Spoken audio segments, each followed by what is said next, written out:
Okay, so I've got my page, that's not my page, I've got my outline of the building drawn with a little bit of detail inside, but we'll need to go much further with that. And so now though, I can set up a page for printing using these great options you have in AutoCAD called layouts. So you may have seen, if you go to the main menu, the big A, you can print directly from this model space or model tab, but I'm going to skip that and go straight to a layout. So you've got two default layouts, layout 1 and layout 2. I'll start with layout 1. And then to change that, before you do anything with that layout, you need to change it so that you know the page size. What sort of page size do you think they give you? Does that look like a page size you would use? Definitely not. No, God no. Okay, that's American. When it looks strange, it's American because they're stuck with the old-fashioned feet and inches. So normally first thing you do is right-click on Layout 1 and go to Page Setup Manager.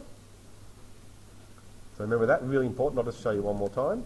So you right-click on the tab and then Page Setup Manager. Then don't choose any options here, just click Modify. And that then gives you the page setup, which I think most of you will be familiar with because I'm sure you've all printed from different programs. So this is basically your print setup. Okay, now we're not setting up a printer, we're going to use a PDF to start with. Have you all used virtual PDF printers? I'm sure. To make PDF files, that's a really common thing. Yeah. If you don't have Adobe PDF on your own computers, do you know how to get it? Yeah. Kind of, yeah, you would get it from the internet, but what do you need to get it from the internet? Oh, there are, oh, definitely, yeah, you're right. I'm going to talk about those, but then to get the Adobe one, you know why sometimes you'll have the Adobe PDF and other times you don't? So why do we have it? So it's the Creative Cloud. So if you have a Creative Cloud subscription, this is part of it. So if you don't have a Creative Cloud subscription, if you haven't bought the package with Photoshop and InDesign and Illustrator and everything yet, then you won't have the Adobe PDF. But don't worry, like you're saying, there are other alternatives. And you should all have at least one virtual PDF printer. Do you know what I mean when I say a virtual PDF printer? Right, so it's not a real printer, it's a virtual printer that makes a page that looks like the printout would. It makes a PDF file that looks exactly like the print would be. So, I'll quickly show you some other alternatives because these are, I think, essential. My favourite, by a long way, is Primo. So Primo PDF is an excellent, completely free virtual PDF printer. So you can all install that on your own computer. I use it every day, and I couldn't work without it, to be honest. There are others though, I don't just want to promote one program. So Qt PDF is another pretty good one. Yeah, Qt, they make excellent software. They make a lot of other free programs that are really, really useful. But again, the one, I've got Qt of course, but I use Primo a lot more. Yep, it's easy to remember. And they actually do make good software though, even though they've got, I think, gotten a long way because they came up with a good name for their company. But again, I think the Primo PDF's a little bit better. And there's a paid version of that called Nitro, which is even better again, but you don't really need that. So anyhow, that will help you, having a free PDF virtual printer. Again, I think it's pretty much essential. So would you use those over the Adobe? Yeah, definitely. Yeah, I've got the Adobe one and I never use it. I just use Primo. But we can't install those on these computers because we have security, issues and things like that. So you've got the Adobe PDF, but also with AutoCAD only, you've got this one down here, DWG to PDF. That comes with AutoCAD. But I wanted to show you the other option because most programs don't give you their own PDF printer, like AutoCAD does. Okay, so again, I'm going to choose Adobe PDF, and don't worry if you get a message like this. Just choose any option, doesn't matter. We're going to change the page size. So I'll choose Use Default Paper Size. Would you ever use letter? No, God no. That's foolscap pretty much. Again, it's the old, do you even know foolscap? Oh God. Oh man. In high school, I used foolscap for everything. But then it went over to A4. So, do you think A4 is going to work? Has anyone tried to print this at 1 to 50? Definitely not, you're right. A3 even. Do you think A3 is going to work? No, not for 1 to 50. So it probably would need to be at least A2. Then the scale. Now, what scale are you printing? 1 to 50. But here, this is really important, don't set the scale you're trying to print. Always leave this on 1 to 1 in the page setup. Don't try and set a scale there. So that should always be 1 to 1, and you'll see why in a minute. And then the final thing is the plot style table. This just is for the colours, mostly. And so in this case, what colours do you think you would use when you print out line drawings? Pretty much, you can use grayscale or monochrome. Right? You don't want coloured lines, you want black lines. So monochrome is good for that. Grayscale works, but yeah, monochrome is better here. So that's it. I've set up my page. And if you remember those steps, that's what you do every time in AutoCAD. Most importantly, 1 to 1 for the scale, and then think about it as a printer. So now I've closed it. Notice how my page size is obviously bigger. And it's got this area with the grid, which is showing what I've drawn back on the model tab. So if you can't see on the projector, hopefully on your screen, I'm just switching between the model tab and the layout, which is again our page. So now I'm going to select the border of that thing that's called a viewport. Right, so the viewport is what you use to view anything that's been drawn in the model tab. So when you click on the edge, you'll get the little blue grips. And I'm going to click on the top right corner and bring that out to take up most of the page. I don't want it going to the edge of the page. I want it just inside that dashed line. And what do you think that dashed line is? Pretty much the printable area. That's right. So this is not full bleed, but that's the right idea. You're thinking about the bleed. That's good. So yeah, so this does not go right to the edge of the page because most printers can't. Okay, so even though I know a lot can do full bleed these days, but not always. So again, I'm bringing the viewport out so that it's inside the page border and also inside the printable area is a good thing. So, okay, so I've got my viewport. If you're wondering how I'm zooming, I'm just doing that with the wheel on the mouse. So again, with the viewport selected, you can click on the little arrow there to get all of the scales set up in your file. And for you, it's easy. You've got 1 to 50 right there. But what's happened? It's scaled the whole thing to 1 to 50. So we don't want that. Okay, so I'll go back, I'll undo, and I'll show you another way. So again, selecting the viewport, that is a way of changing the scale, but in this case, not what we want. So instead, I'm going to double click to make the viewport active. And because that doesn't always work the way you want it to, I'll show you another way. On the status bar, the button there that says model changes. Notice I double clicked outside the viewport to go back to the page or the layout, and it says paper now. So that button switches between paper and model. So model is inside the viewport, and then paper is of course on the page. So that's a toggle switching between the two modes. But again, double clicking inside the viewport or outside the viewport does the same thing. So if you haven't worked with programs that have different spaces, this is a really important thing. Now that I'm in model, I can zoom like I would normally using the mouse. And notice instead of zooming the whole page, it just zooms inside the viewport. So what's another name for that? What's another name for changing the size? If it's not zooming, scaling. Scaling and zooming are the same thing. And I'll just tell you, there's someone who basically has asked for their assignments to be remarked, who is in a year above you, and I want to fail her because, and I think I will, because she basically her complaint was that she had received a bad mark on her assignment because it wasn't the right scale, and it wasn't the right scale. And she said, "Oh well, I had to make it that like that because when I zoomed, I had to zoom to fit it on the page." And she didn't understand that changed the scale. So it's really important that you realise zooming might sound obvious, but again, it's not obvious to everyone. And so make sure it's clear to you that zooming and scaling are the same thing. It's making things bigger or smaller.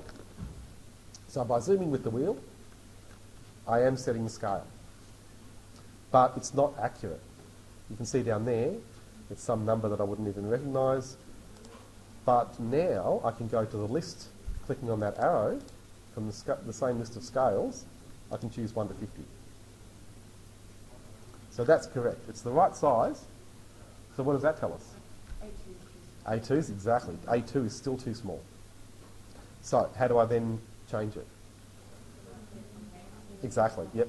Excellent. Yeah, so exactly. So right click on the layout, go back to your page setup manager, click modify, and try a new page size.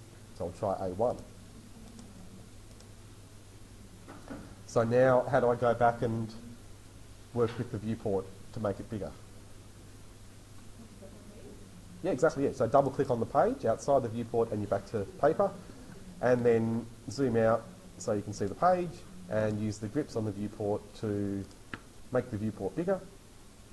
And then we can double click to go back into the viewport, and here I'm using the wheel to pan. So holding the button down pans. So it just fits on A2. I remember setting this up originally, that's why Todd reduced it to A3. So, exactly, yeah. Yeah, that's right. So on A2, sorry, it was 1 to 100, and it still only just fit. So, yeah, so then it just fits though. And, well, do any of you have drawing boards? Still, not many people do. But I'd highly recommend it. I use my drawing board all the time. I've never thrown it away. And I've only got an A1 drawing board, but that's enough for me. So if you do want to get one, they've got them at Eckersley's with the parallel rulers. They've usually got them in stock. They're not that expensive. And once you start drawing on A1, that will help you a lot, because there's nothing worse than having A1 sheets, or AOs even worse, on a dining table or something and trying to draw that way. It's painful. So anyway, that's just a little thing that might help you. So these are going to be big. Doing the whole plan at 1 to 50, it's going to be a big sheet, but you know that now. And so that's going to work. If I go back and go to paper,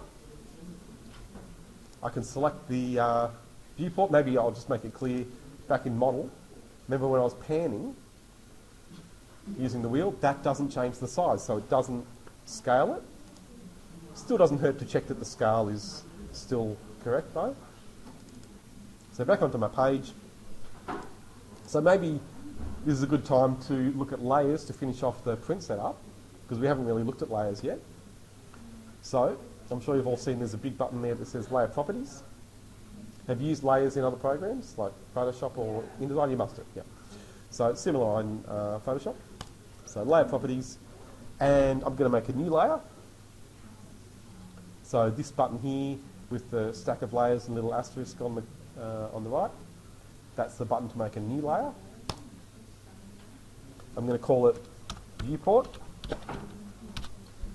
I'm going to make the colour anything I like that stands out, as long as it's a nice bright colour, so you know it's the viewport and we don't want it to print. So this here is the little printer icon. When you click on that, it says plot. Plot and print's the same thing. So you get a little do not print icon.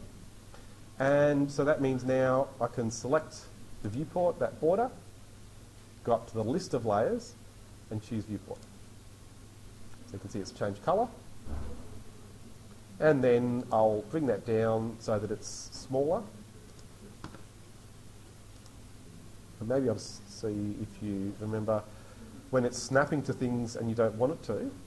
So if you find it snapping to a midpoint or an endpoint and you don't want it to, what can you do to stop it doing that? Do you remember the object snap settings? Down here, you've got all these object snap settings. But just remember, next to that, you've got the button that turns it on and off.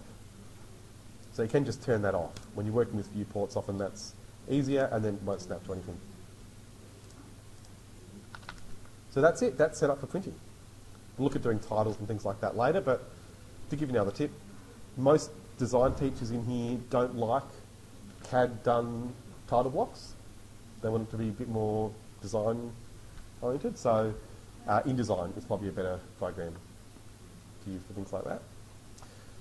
Okay, so that's ready to go. So I'm going to, out of habit, save. Right? Why do you think I'm saving before I go to print? Things can go wrong. When you're connecting to a printer, that's often when it'll crash, and you've often done all this work, and then when it crashes, it's very sad if you lose it all before you even get to print it out. So I've done that, and now I'll go File, Print. It'll give you this message. This is just marketing. They're trying to get to use one of the new tools. Don't worry about that. Click on the bottom option there to plot a single sheet. And now we don't need to do any setup here really because I've set it all up previously. But I'm going to make a change. Well, so I'll do it twice. Firstly, it's on Adobe PDF. So what's going to happen if I click OK? Is it going to print out? No. It's going to make a PDF file. So there you can see it's asking for a file name, and I'll call this, let's call it what it is, Eastern Flare,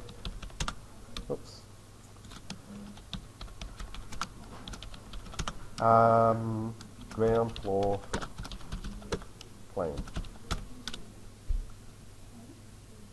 So what does it do? Makes a PDF file. And we can look at that the right way. That's worked. But I'll go and do that again. So again, I've just chosen print from the menu.